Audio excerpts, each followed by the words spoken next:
Welcome to another episode of The Devils in God's Country. I am one of your hosts, Casper Rigsby. This is my lovely, talented co host, Miss Allie Jackson. Say hi to everybody, Miss Allie. Hi. All right, so tonight's topic, uh, brought up by Allie and suggested by Allie, is we wanted to discuss the murdering of atheist bloggers in Bangladesh and the government's response in Bangladesh to these murders. Wonderful response from their prime minister. Um, I guess the closest approximation I could give as to what her statement was on this was fuck them, not our problem. If people want to kill these people because of what they write, then hey, that's not our fucking business. Which is a crazy fucking thing to say as a leader of a government body, and it just goes to show that when it comes to protecting these people within their own country, that's probably not going to happen. When it comes to the police looking for the people who actually commit these crimes, that's probably not going to happen. Even if they do catch the people committing these crimes, we don't know if any or what punishment is going to come to these people. They may get off scot free and just be like, oh, we can't really prove they did it, so fuck them. Another blogger dead. Oh well, fuck them. Um, I think the body count in Bangladesh right now, over the course of, I believe, the last 2 years, is, and I could be wrong about this, I believe it's nine, maybe 10 victims um, of Islamic extremists within Bangladesh who are murdering atheist bloggers for mostly, as far as they say, for talking about Islam. Of course, these bloggers are discussing Islam and bringing Islam to the forefront of their discussions and their blogs due to the rapid rise in Islamic fundamentalism within Bangladesh itself. Um, as some of you may know, Bangladesh is, by all accounts, a secular country. They have no, supposedly have no established countrywide religion, no established predominant religion. However, over the course of, I believe, the last 30 to 40 years, Islam has had a major influence in that country. It's rapidly on the incline in Bangladesh, and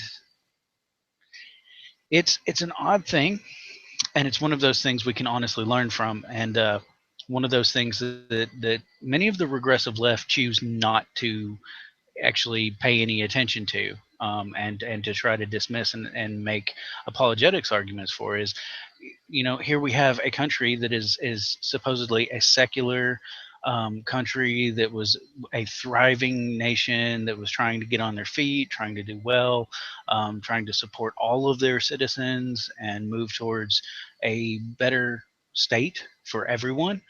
And here in the last 30 to 40 years, coinciding with the rise of Islam in Bangladesh, we have a decline in human rights. We have a decline in the treatment of people. We have a decline in equality in this country.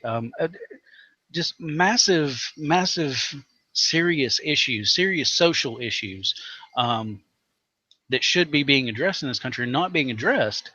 And there are quite quite a lot of times where we can say that, oh my goodness, say that it's not a correlation. Say that these two are not, um, like, coincidence is not correlation. But this isn't really a coincidence. I mean, one has pushed the other, and it's other. I'm sorry about that, guys. But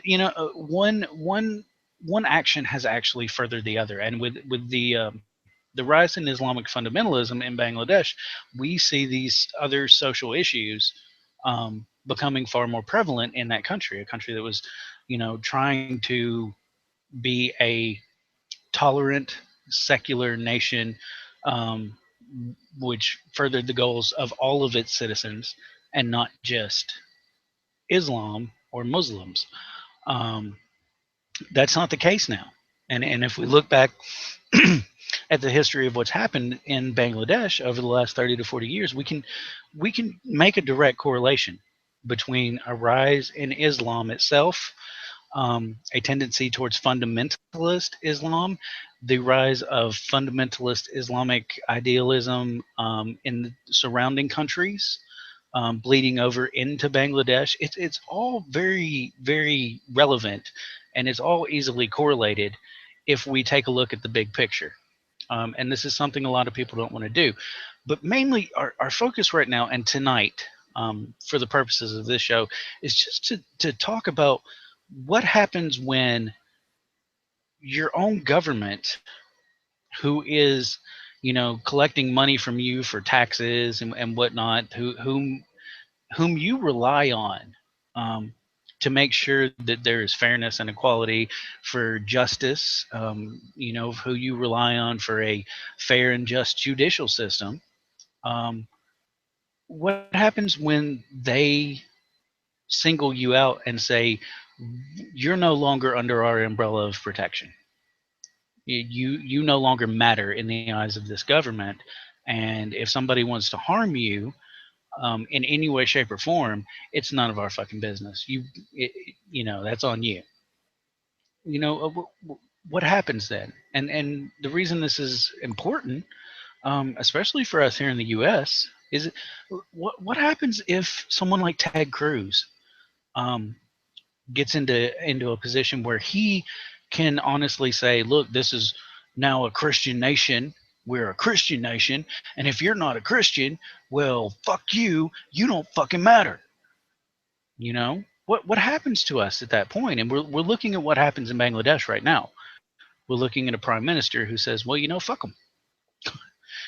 Fuck them. They wrote bad shit about Muhammad and Islam, and they're dead now, so fuck them. Not our problem." And there won't be any justice. There won't be any retribution here. There won't be um, anyone taken to task for it, um, except in the little halls and circles where those like myself and Allie are willing to actually take them to task and to say something and speak out. And man, we wish we could do more. I wish there was a way that we could, actually force some change there, and help these people, outside of just removing them from that country. Something that we have looked into, and we are, actively engaged in seeing how we can help. If people want to get out, we are working, as an organization to try and help people do that if that's what they want to do. So I'll let you have the floor, Allie. I could get wrapped up in this for a while. Yeah, no, and it's definitely a topic where we need to get wrapped up in it. Not enough people are. So this is a very sensitive topic to me. I have spoken out about this publicly on multiple occasions, and even there's a meme with me talking about, we are the voice. We have a voice. We need to use our voices for those who can't use those voices. And that meme is specifically talking about the atheists in Bangladesh who do not have a voice to use right now if they want to keep their lives, if they want their loved ones to keep their lives. And this is just something that's I can't even fathom it. I can't even understand the reality of fully of what's going on with that. If I think about, I'm going to die because I wrote this blog, I said this thing about Islam, and I've written blogs where I have, discussed the danger of Islam, especially parents and things of that nature, what they do to their children. And to think that I could die if I were in that country because of what I've said sickens me. And when I saw what the prime minister said, and I read a transcript of basically all the things that she did say, she will not help people who have spoken ill of her religion. She is Islamic. Okay, so we have this secular country being run by an Islamic woman, a Muslim woman, who does not agree with what somebody writes and says, fuck them, right? Towards the end of her speech, she did try to retract somewhat of what she said, by saying, well, I also won't tolerate anyone who kills somebody for what they wrote. But she made it perfectly clear that she wasn't going to stand in their way already. So while she might personally not like that somebody died over something they wrote, which is what she's saying, I don't believe that one bit. She is straight up told the terrorists, I support you because I'm not going to do anything to defeat you. If you do nothing to me, you're a coward and you're a terrorist. People in that country who just sit back and do nothing and they hate it, they are just as guilty as anyone else, in my opinion, because you're not doing anything to change the situation. You're not doing anything to help those poor people. There are hit lists out there with names. Somebody Casper and I know personally is #1 on that hit list, who is not even in Bangladesh anymore. And we have 2 other people on our team that are from Bangladesh. They have to stay private. They have to stay hidden, or else they risk themselves being killed in this situation. So it's something that's very personal to us. And one thing that really just boils my blood over this situation is when I put out there to everyone, what are we going to do to help these people? Someone had the audacity to tell me it's not my country, it's not my problem. And that is what pisses me the fuck off more than anything, because if you identify with somebody and if you have a voice that you can use to help them, you should use it. You have a moral obligation, if you are free to do so, to stand up and say, this is wrong. If you are not for it, you are against it. And you need to say that, because saying nothing is doing nothing, and it's just helping the fucking problem. So this is something that's outrageously, emotional, and something that one of our consulates got together this week to discuss this issue, and I absolutely love them for doing this. But it's the Mexico consulate, a Mexico City consulate got together, and they discussed what we can do. And what they're doing is they are going to petition the UN, and we're going to back them in doing so. So they're going to petition the UN to see what can be done about this terrorist situation going on here.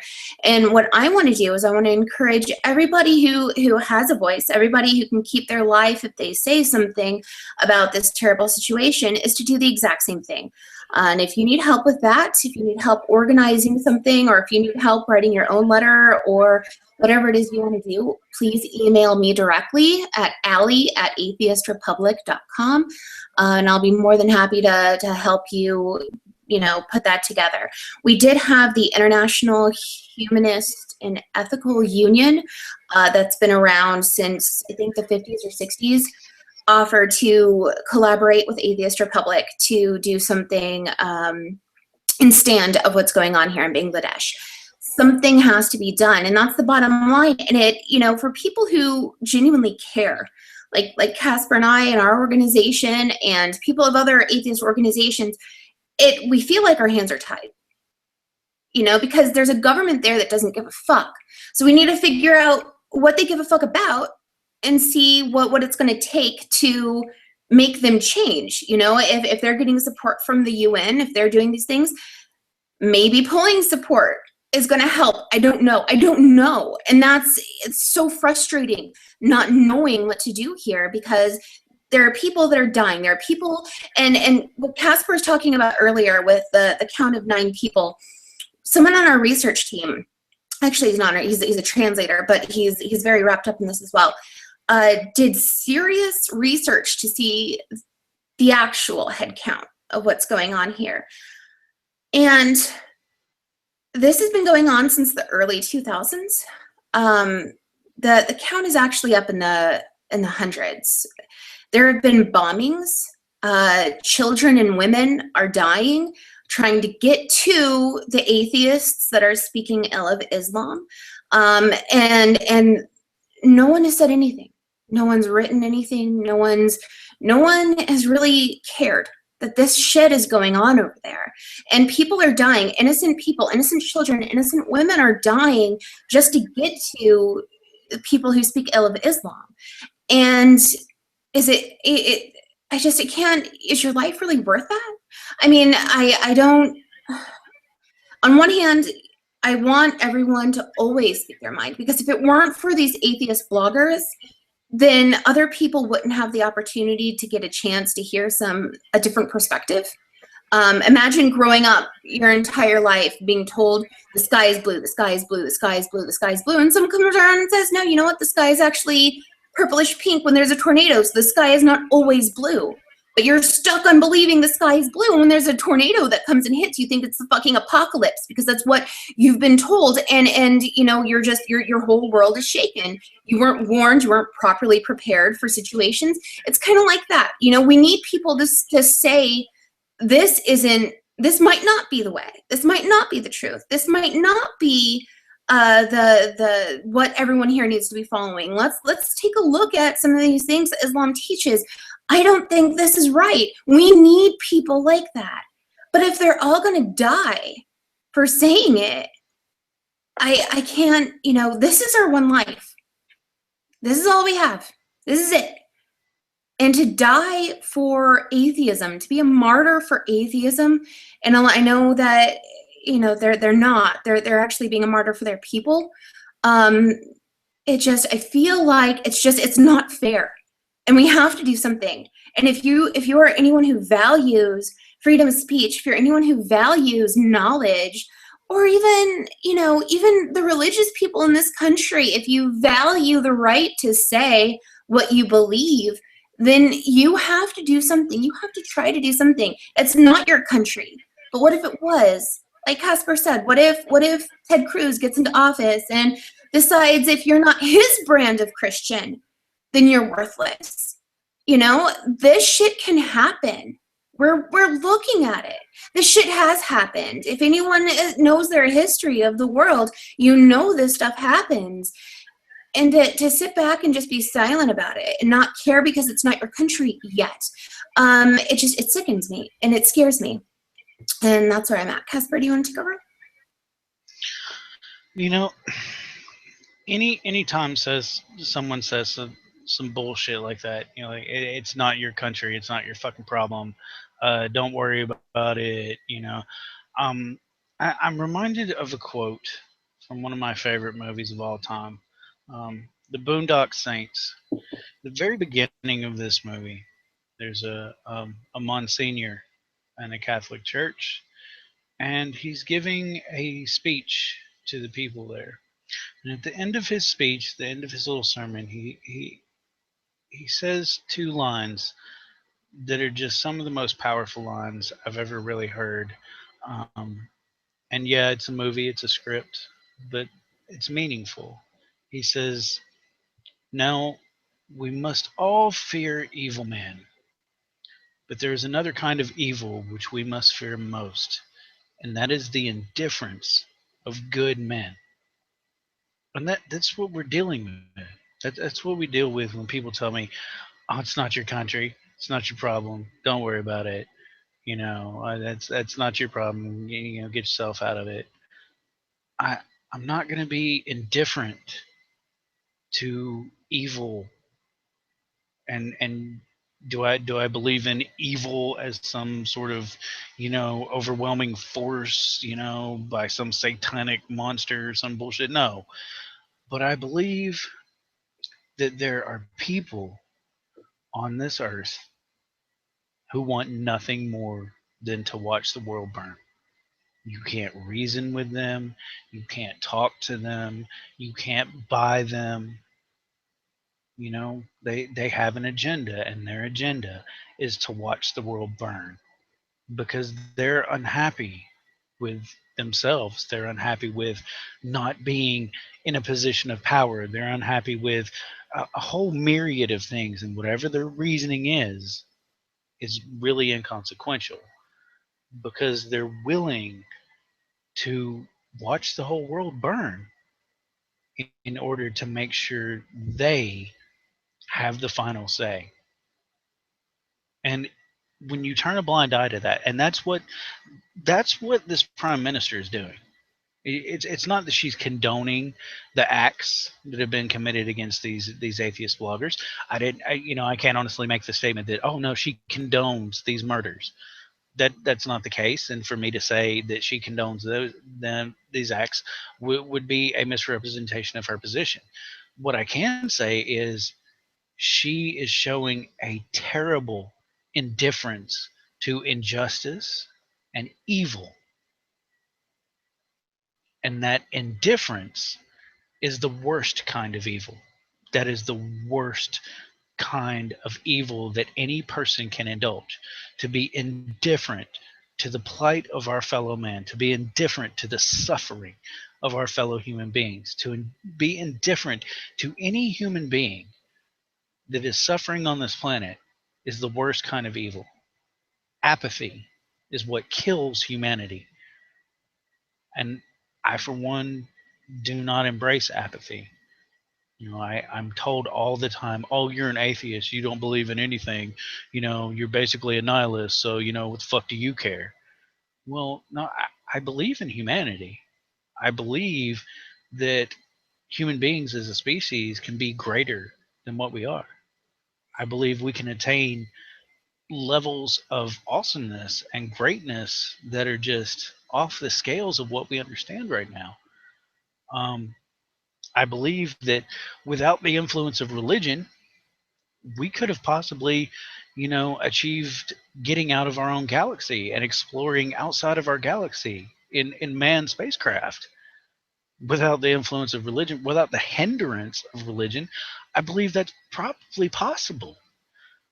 Without the hindrance of the ideas that religion has stoked within mankind, the most viscerally ugly ideas within mankind that religion just stokes within our own hearts. The idea of separatism and the idea of exclusionism. That's what religion's really all about. When you get right down to it, people tell me all the time, oh no, my religion's about love, it's about peace, it's about, helping other people. And we go out and we feed the homeless and shit. And like, oh, that's awesome. And even if they don't believe in your God, like, you're going to do anything that you can for them at any point in time, like anything. What if they're homosexuals and you're a fundamentalist Christian? Are you going to help them? Are you going to help that person? You know, and the in the end, it comes down to there's such a level of exclusion within religion, and that's really it's about a position of superiority. They're superior to everyone else in their own eyes because they have this book and they have these beliefs and they have this God that's on their side, and so they're in a superior position.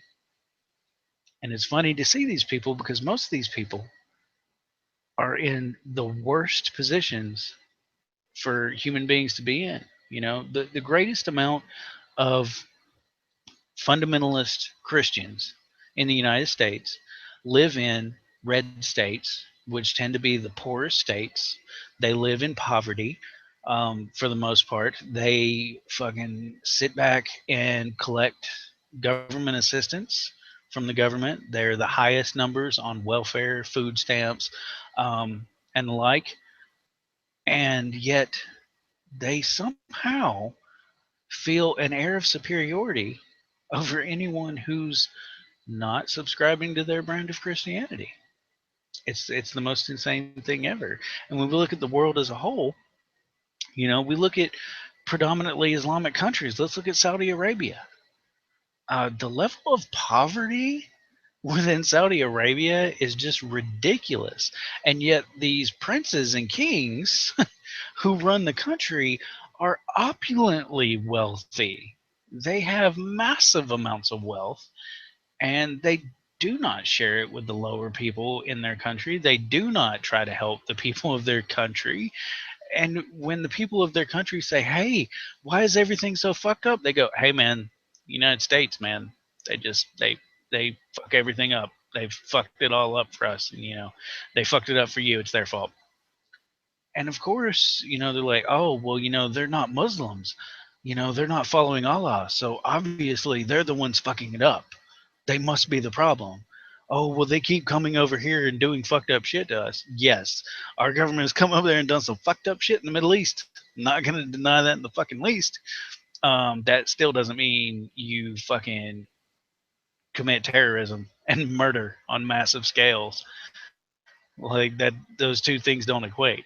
You still made the choice to do that, um, instead of actively doing something like what we're doing right here, protesting, speaking out, saying, "Hey, there's something fucked up here." And something needs to be done. And how can we do something diplomatically? How can we do something peacefully? How can we resolve this issue without resorting to violence, without hurting each other, without harming each other, without making each other's lives even worse than they already are? Um, and yet that doesn't happen. And I think that, that somehow it comes back to that superiority complex, that idea of superiority. You know, Muslims think they're superior to everyone who's not a Muslim, and Christians think they're superior to everyone who's not a Christian. And Jews are just kind of like, meh, except in Israel, where for some reason we have these crazy Zionist Jews who are like, no, Jews are superior to everyone else. And it's like, dude, what the fuck is going on? And 9 times out of 10, the only people I see saying, "Hey, man, nobody's superior to anybody else. Let's cut this shit out." It's atheists and humanists, like people that embrace a humanist standpoint. We're like, "Hey, man, everybody's just kind of equal, and like if we would just all work together, everybody's lives would be a whole lot fucking better." Like, I don't know what the fuck's going on here. Like that's constantly what's going through my mind. I know that's constantly what's going through Allie's mind. When we read about this shit, when we see this shit, we're like, "What the fuck is going on here? Like, what the fuck is wrong with you people? Just calm the fuck down and help each other. If you help that guy, if you've got enough to help that dude over there, then he's going to do better. And when he's doing better, then he can help the next guy. And when everybody's doing a little better, we all do a little better. No matter how good you're doing, when everybody's doing good, you're going to do better. It's a fucking simple ass fucking process. It's a simple fucking thought. How can I help the next dude so he does better, so that he'll help the next guy and we're all going to do better? How can I do that? If we would just think like that, we would be so much better off, instead of going, "Oh man, this guy said some shit I don't like. I'm going to go fucking kill him. I'm going to hack him to death with a fucking machete. And I'm going to get 8 of my fucking friends to come over here and do it with me. And I'm going to do it in front of his wife and kid. And I'm going to damn near kill them too. I might kill them. Fuck, I don't know. I might kill them too. Spur of the moment shit. Shit happens. They might be casualties of fucking a war. You know? And there's no war. There's no need for a fucking war. We could have calmly fucking discussed everything. It drives me crazy. And something that you mentioned that I would really like to touch base on is Christians, who say my religion is love. We go out, we feed the poor, blah, blah, blah. What about homosexuals? Absolutely.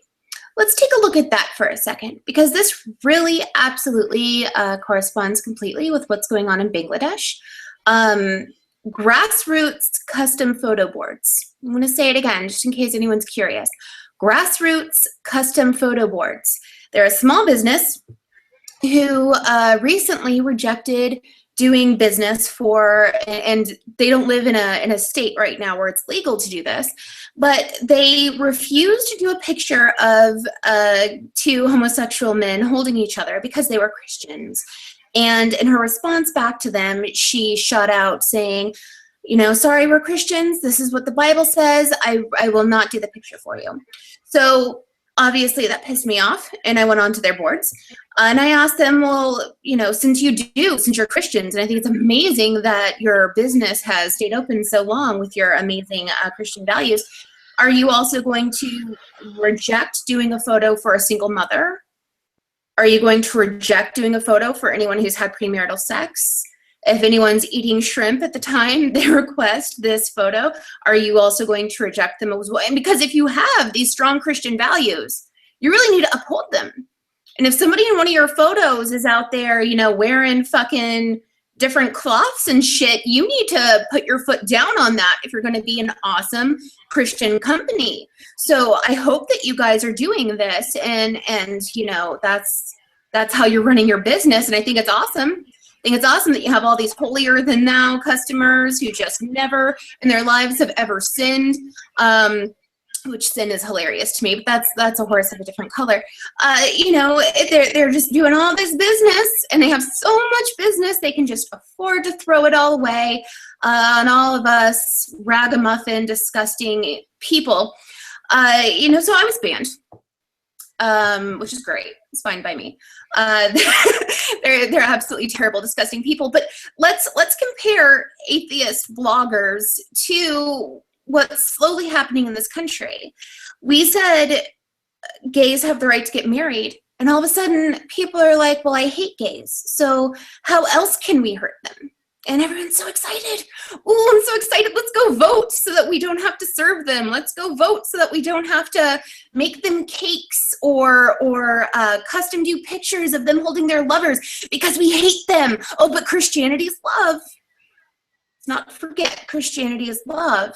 So when we have, you know, people that are being slaughtered, and I do truly believe that what's next for homosexuals in this country, especially with states like Mississippi putting forth laws excusing ushers for their church, which are allowed to kill based on their religion and not be scrutinized as much as normal people like police officers. You know, are we going to have little militias going out hunting gay people? Is this going to happen? Is this where we're going because of our religion of love that we have in this country? So, you know, Islam is the religion of peace. Christianity is the religion of love.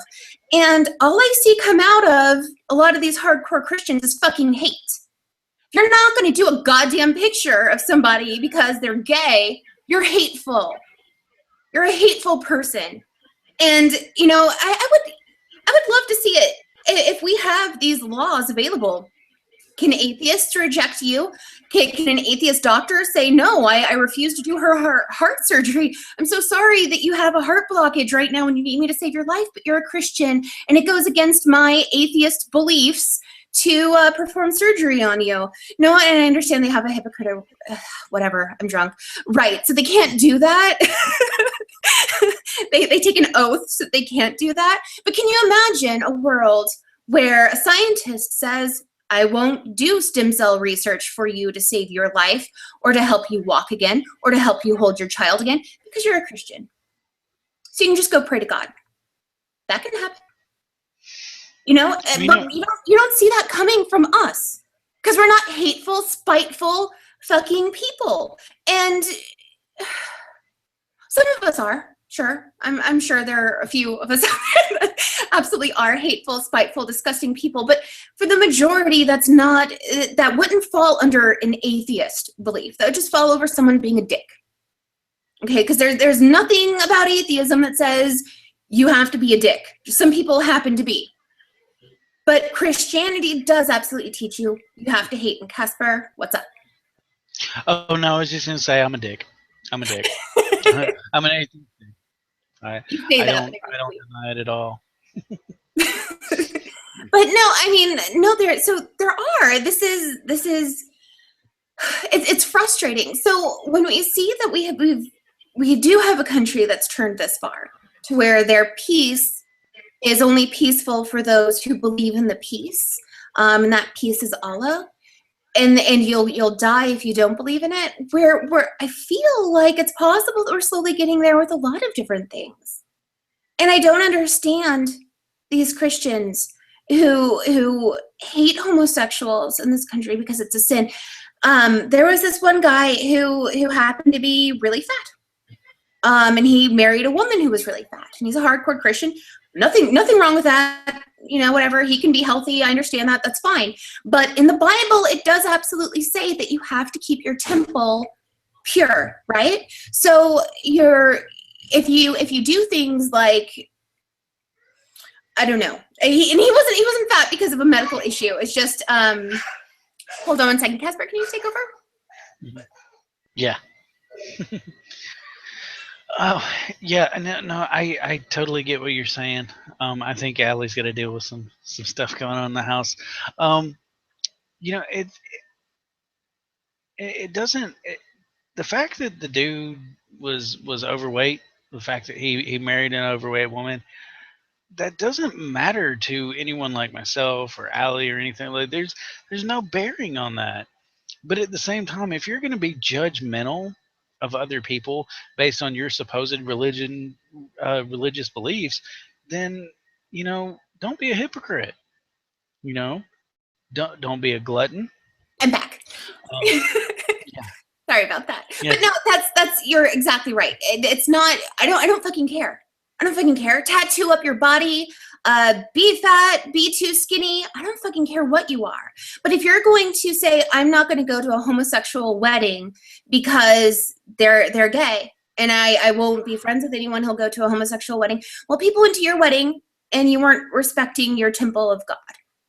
And for you to sit there and say that it's wrong for this and it's wrong for that, I don't fucking care. Be gay, be fat, be too skinny, be whatever you want, but don't judge people for it. And I completely forgot what point I was making before I started talking about this. But I feel like we're at a point where in this country we're coming up with excuses to hate. And that's really all this is just I have a good excuse to hate. That excuse is my religion, and I'm going to use it as my get out of racism jail free card or bigot jail free card. I'm going to throw this out there anywhere. In the Bible, it says, don't mix two yolks. What the fuck does that mean? I don't know, but I have most certainly heard people use that as an excuse to hate interracial couples. So we have all these different excuses, all these different reasons we can hate. And I think it's fucking pathetic. And then we look at Islam, and it's this religion of peace. But how many fucking times in my mailbox a day do I get "fuck you, bitch"? I'm gonna rape you, bitch, because I'm an atheist. Religion of peace? My fucking ass. When we have prime ministers who are supposed to be secular come forward and say, I don't give a fuck about atheists because they have disrespected my religion. You're not fucking peaceful. You're a coward and you're a terrorist. And I hate where this is all going. It's funny we talk about that, and I look at North Carolina and Mississippi, and I'm I'm gonna throw my fucking my prognostication skills out there, and and if you believe in an invisible man that lives in another fucking dimension and rules the whole fucking universe, then why not believe that an atheist can see the future? So I'm going to go ahead and tell you that what I see for our future is a resurgence of the KKK within North Carolina, Mississippi, and several other states that are trying to trying to move towards anti homosexual laws. And I think when we do, people are going to come out and they're going to say, "Well, wait, no, this isn't about hatred and bigotry. Like we don't support the KKK or nothing." And then I honestly think that many members of many of these KKK groups will be like, "No, look, we don't hate niggers anymore. We just hate faggots. So we're all on the same page." And I swear, I honestly think that many people within these states, especially these poor white trash pieces of shit, are gonna go, "Oh, well, okay. Like if Donald Trump's not gonna fucking denounce you, then why should we? Like, oh, y'all don't hate black folks no more, so it's okay. So y'all hate Mexicans though? Yeah, man, we still hate Mexicans. Okay, well, and you hate the gays? Oh yeah, we hate the gays. Okay, well, yeah, we can live with that." Like, I honestly think we're gonna see that. Um, I live in a state where the KKK is still a predominant feature of this state, and people don't even understand that. Like, you come to Tennessee, and like, no, you're not going to see it in Memphis, and you're not going to see it in Nashville. Go to Pulaski. It's the home of the fucking KKK. That's where it originated. Pulaski, fucking Tennessee, and they still have fucking annual KKK marches in this town. You can still drive into that town and see fucking random nooses just hanging from trees. Just, crazy ass signs like "Get the fuck out! You don't belong here, motherfucker. This ain't your place." And you will see that here. Um, and Tennessee is also, we have lawmakers who are trying to jump on the fucking North Carolina and Mississippi bandwagon, trying to get out there and be like, oh no, we can't let transgender people use the bathroom that coincides with their actual gender. They have to fucking use the bathroom that is, correlates with what their sex as they were born. And I hate to tell you people, but you've been using the bathroom with transgendered people for years upon years upon years. Um, you're probably gonna miss the Adam's apple on that transgendered woman that's using the female restroom with your daughter. You're probably not gonna notice that right off because you're not gonna be looking because she looks like a female. Um, who's IDing these people at the fucking bathroom doors? Is that what's going to happen? I want to know who's carrying around their birth certificate, who's checking them out. Can I just say one thing about this really quick? So I made this post saying, sorry people, but transgenders aren't going into your bathroom to take a sneak peek at your junk. And I said, men aren't going to be dressing up like women to go into the bathrooms to fucking take pictures of you or rape you, because they've been doing that for decades already as it is, dressed up like men. And then I don't think it was like a day or two after I posted this, some guy goes into a bathroom dressed as a woman to take pictures of other women. So I get an inbox flooded of people saying, ha ha, you said men wouldn't do it, but they did it. Okay. Most certainly. I said men wouldn't do it because men have been doing it for centuries, dressed as men. And that they've gotten away with it or they've gotten caught just as easily. But this clumsy guy dresses up in this floral dress with this big fake boob bra, and this horrible tacky wig. Let me tell you, a transgender is not wearing all that. I'll tell you that right now. And I better watch my mouth this saying things because I'm not on a good streak here, but I'm sure some will, whatever. But it'd be much easier for a man if he wanted to get pictures of you going pee on the potty, for him to wait dressed as a man, okay, for you to go into the bathroom and him hear the stall door close and lock, run in there, snap some pictures of you really quick, then run back out into the crowd and disappear as a man. Okay, that's going to make a whole lot more sense than him running out of there trying to throw off this really tacky disguise and get away with it. Obviously, this guy trying to dress up like a transgender did not get away with it. But I can guarantee you he got the idea from other people saying, hey, men can do this now. And I can guarantee you that he didn't really think everything through. And a lot of men who want to do this are going to continue to dress up as men. Okay, the man wants to go in there and rape you. Guess what, honey? Nothing in the world is going to stop that man from going in there and raping you unless you have some mace or whatever it is. You need to be aware of your own surroundings. You need to worry about your own safety and worry less about what's in other people's pants. That's bottom line. Okay, and so you need to be going to, if you have to use a public restroom, I don't know who else is using these public restrooms so much, but if you have to use a public restroom, you need to be with someone. You shouldn't be alone no matter where you are. And I'm sorry if you are alone and find yourself in that position, but you are at a higher risk of something happening to you simply because you're alone.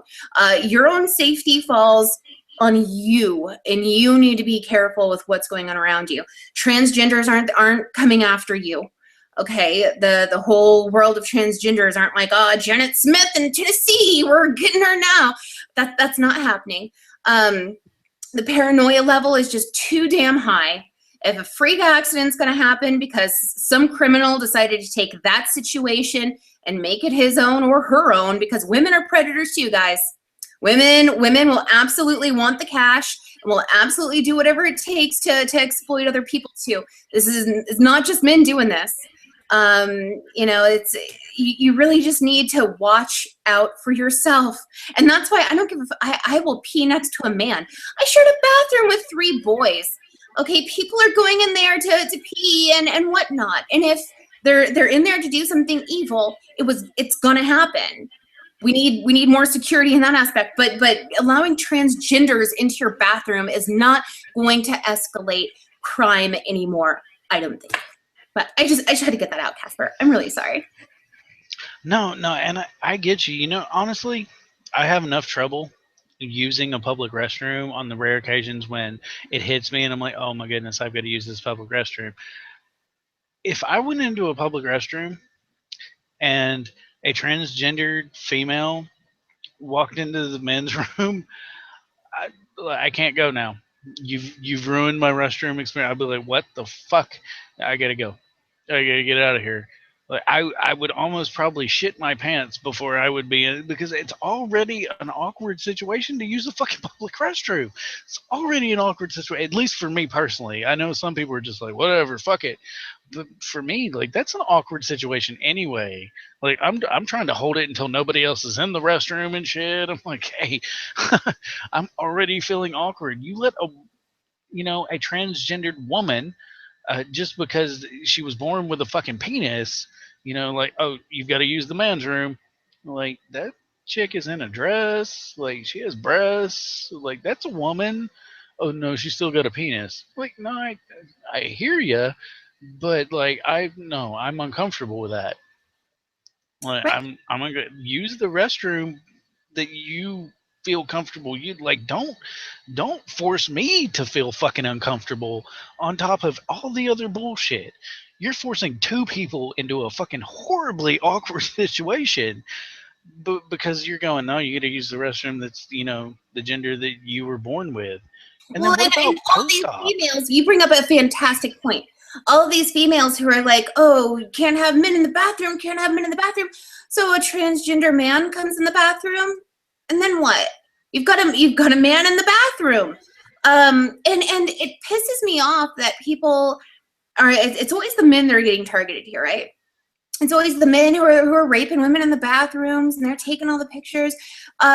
Women absolutely are guilty of this stuff too, and it scares me because I see a lot of women just letting their kids run around the bathroom while they go, right? And I sometimes see like a 9-year-old boy or a 10-year-old boy hanging out in there. He's uncomfortable. He doesn't like it. Other people are a little uncomfortable because he's kind of a bigger kid, It's kind of awkward. We do need spaces where a father can take his 10-year-old daughter to the bathroom, and a mother can take her 10-year-old son to the bathroom, and it'll be okay. It's some people like me, I don't care. Like, if I have to pee, I want to go pee. I want to make sure I'm safe. I'm going to make sure that I've got somebody with me, or I'm going to make sure that I'm, in a crowded kind of environment. There are people near the bathroom door that can hear me scream, I guess, if I ever needed to. I watch out for my own fucking safety, no matter where I am, no matter what it is I have to do. So me peeing next to a man wouldn't bother me one bit. I wouldn't give a fuck. And I know that some guys are vice versa, and that some people really care. But if we could offer a fucking free space where there are kind of some situations where, I've got my kid here, but I saw some really weird guy walk into the bathroom, and I don't want to send my son in there alone to go pee, but he's like 12, so I don't want to take him into the women's bathroom either. There needs to be some kind of space for this, and some states do provide it. Okay, some states do have a unisex one room or a family bathroom or something like that, which is almost always occupied by men needing to take shits. But if you've ever been out there with your children and needed to change a diaper in one of those, you'll understand what I'm saying. But we need a space like that, and we need to just calm the fuck down when it comes to what's in other people's pants. I really don't care. I don't care what's in someone else's pants. Women, if you don't want a man in the bathroom with you, I hope you know, inviting a transgender man in the bathroom is going to do exactly that. It's going to put a man in your bathroom. And what are you going to do? Scream for help because there's a man in your bathroom? You put him there. You said that he had to go into the women's bathroom. He couldn't go into the men's bathroom like everyone else. So it's frustrating. It's really frustrating to hear all these things. And yeah, you know what? Speaking on that, men like to trick girls by pretending to be transgendered women. I read something today that you posted. I think you posted it. It was you that posted it. Where somebody said, "Isn't it funny that all these people that are against transsexuals using the restroom always use their own perverted excuse that they would have been a sexual predator if given the chance?" So we hear all the time, oh, well, yeah, you want to let a transgendered woman into the changing locker room in high school? Boys will start dressing up as women to go get sneak peeks at titties. Really? A boy is going to take hormone treatments and he's going to dress up as a woman and he's going to do all of these things to go out and go through all the fucking social hell that transgender people go through just to get a sneak peek at some titties, which you could have gotten for free online anyways? And your excuse is you would have done this? And that's the reason why transgender women can't change in the same dressing room as other women? Because you're a pervert? Outrageous. Yeah, actually, when I shared that post on my Twitter feed, I actually wrote on there that I would be more worried about my sons using the bathroom with a priest than with a transgendered individual. Yes. Like, if I saw a clergyman walk into the restroom behind my son and I'd let him go in there alone, I'd be walking in behind the fucking clergyman, just like, let me just walk in here. And yes, that's stereotypical. Yes, not all fucking priests are pedophiles. Don't give a fuck.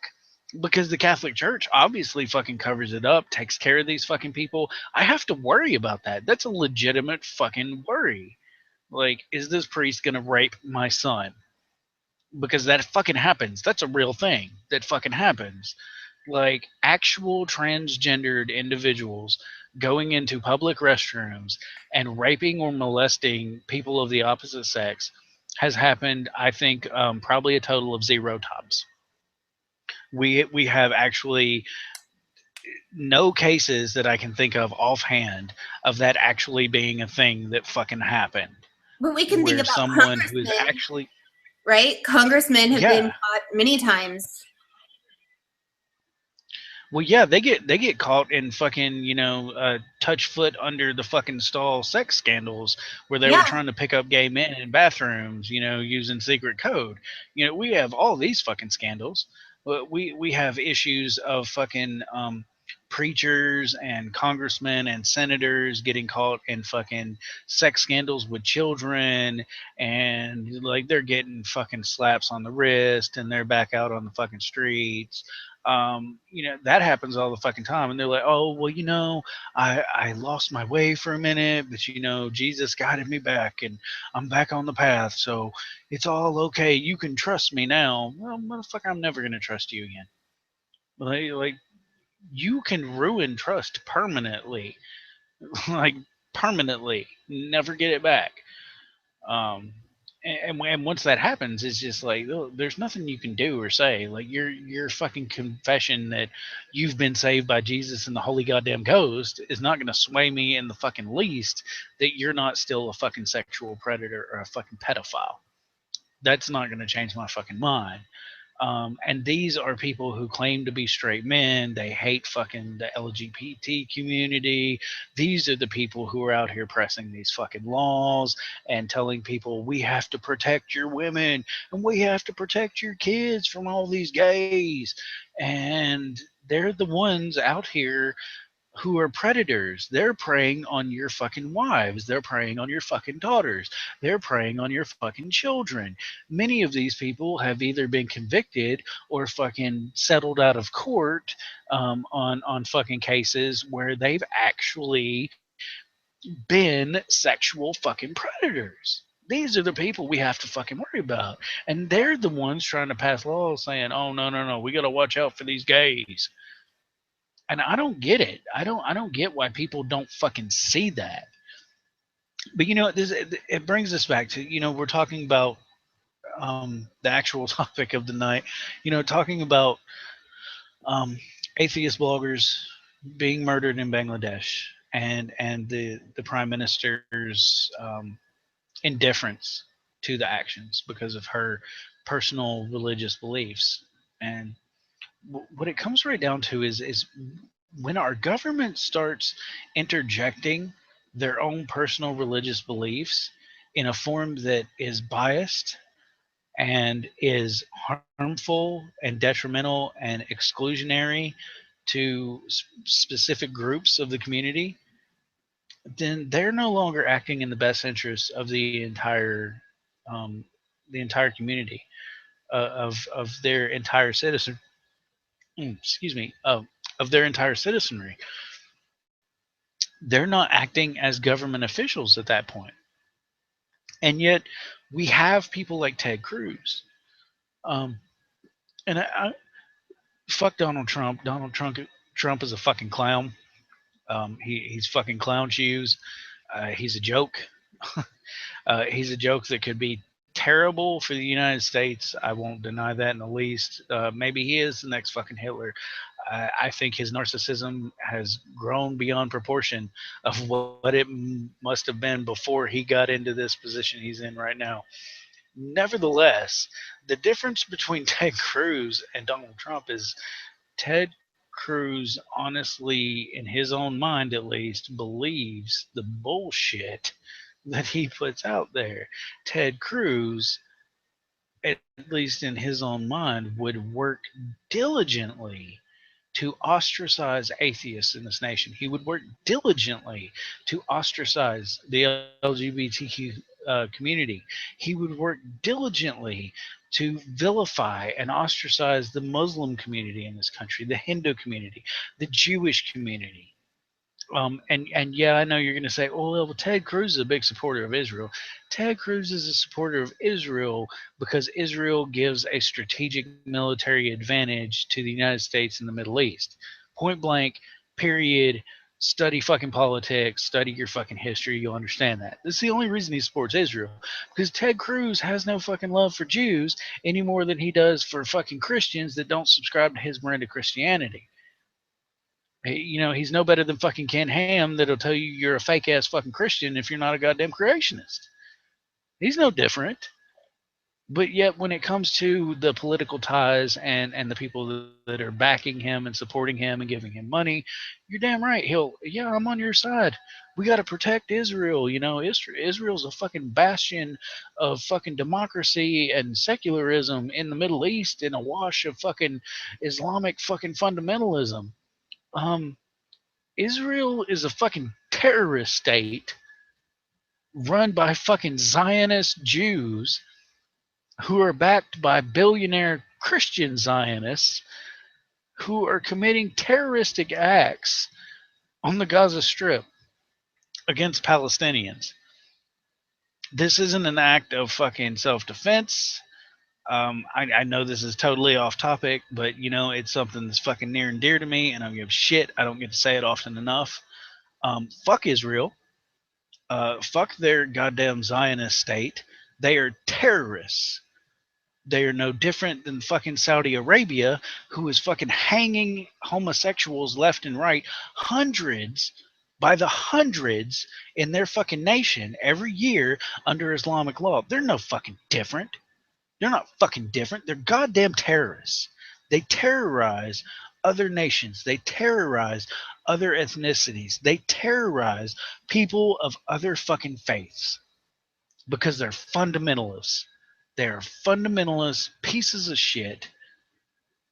And I don't agree with Palestine either. I think Palestine under Hamas and their fucking acquiescence to Hamas is fucking terrible. And yes, they have committed terrible terroristic acts against Israel.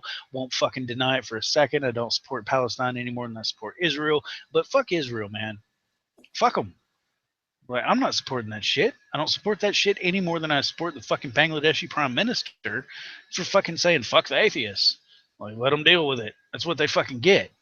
This is the same type of mentality that had people out here like the fucking progressive leftists like fucking CJ Worldman telling people that, oh, what happened in fucking Charlie Hebdo, like they brought that shit on themselves. Fuck them.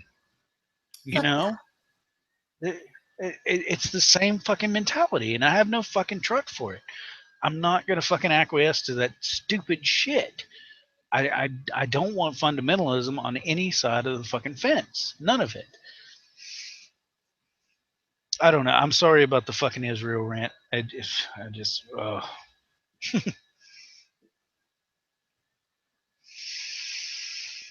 Yeah, no, I mean, that's all stuff that definitely needs to be said. But yeah, I think that I've definitely spoken my piece on that. I do want to give another reminder to anyone watching the show, if you do want to use your voice to help those who cannot use their voice, please email me. If you find me on Facebook, that's great too. You can send me a private message. I'm always there.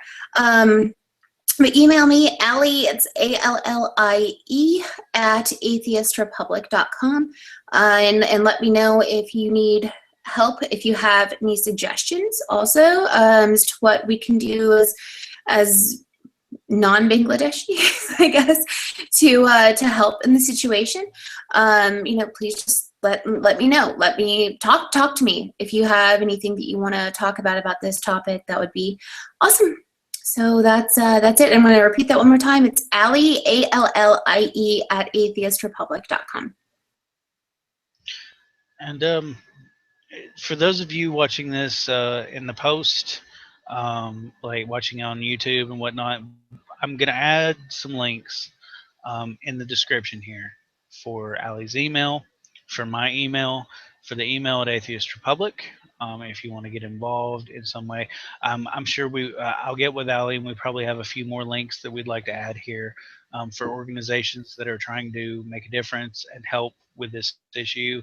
And if you'd like to support them or support us in any way, if you'd like to have your voice heard, if you're a Bangladeshi and you want to anonymously have your voice heard on a larger scale, we welcome you to join us completely anonymously under the Atheist Republic banner. We will sure as shit publish your blogs. We will publish your words. We will push them on our Facebook page. We will push them on our Twitter account.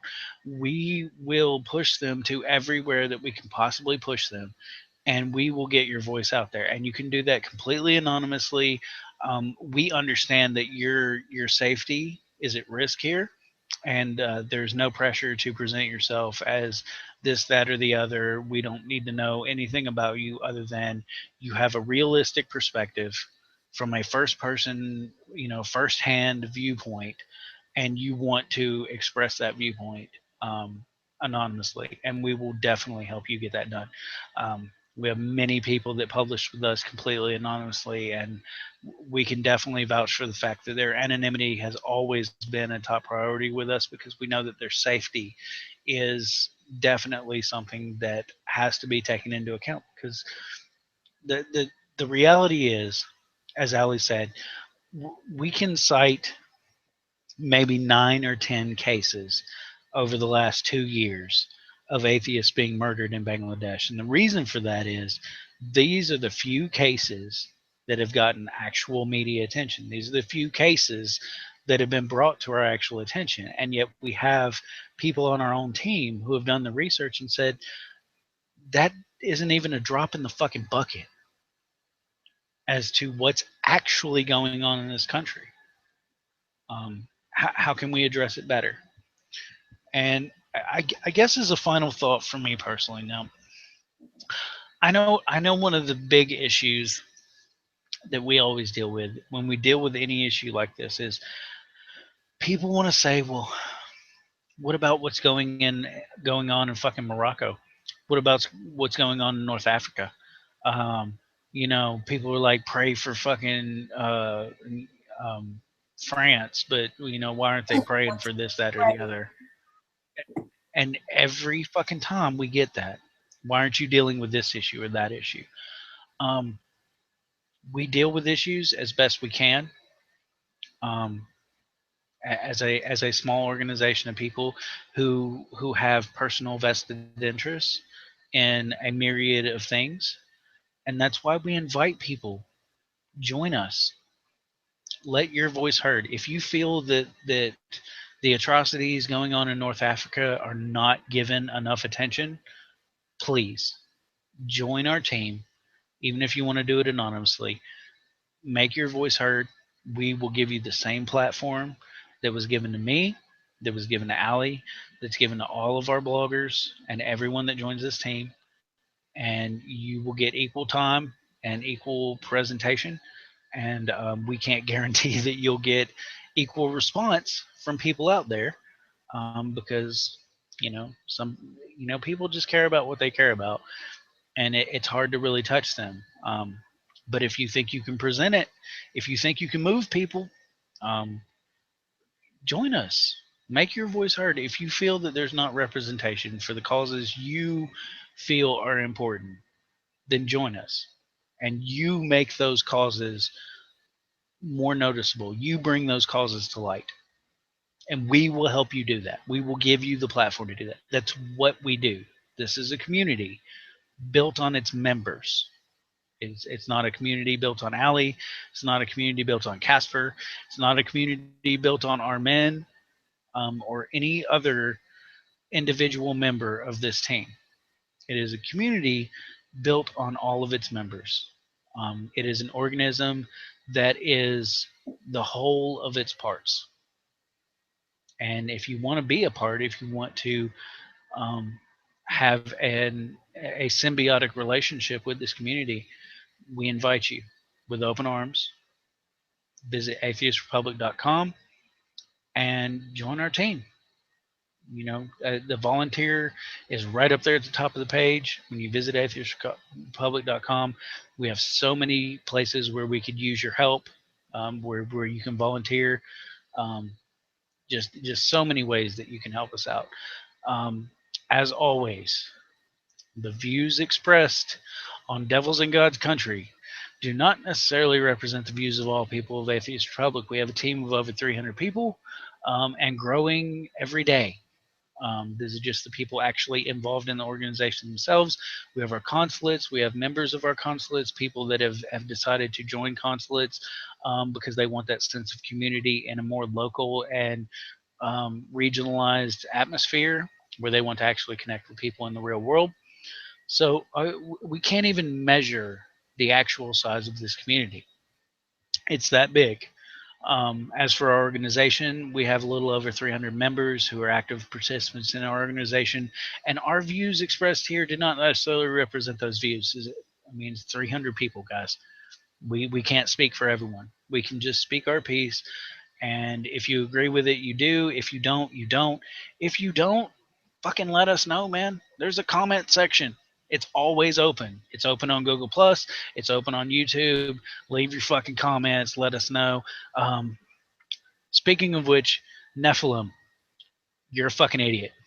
Just want to say that for the fucking record. Nobody's going to get that unless they read the comments for our videos. But yes, Nephilim, you're a fucking idiot. Just got to get that out there. This has been another episode of the Devils in God's Country, and we're going to go ahead and close it out, guys. Thanks for joining us, and we'll be back again, same time, same place next week. Have a good night.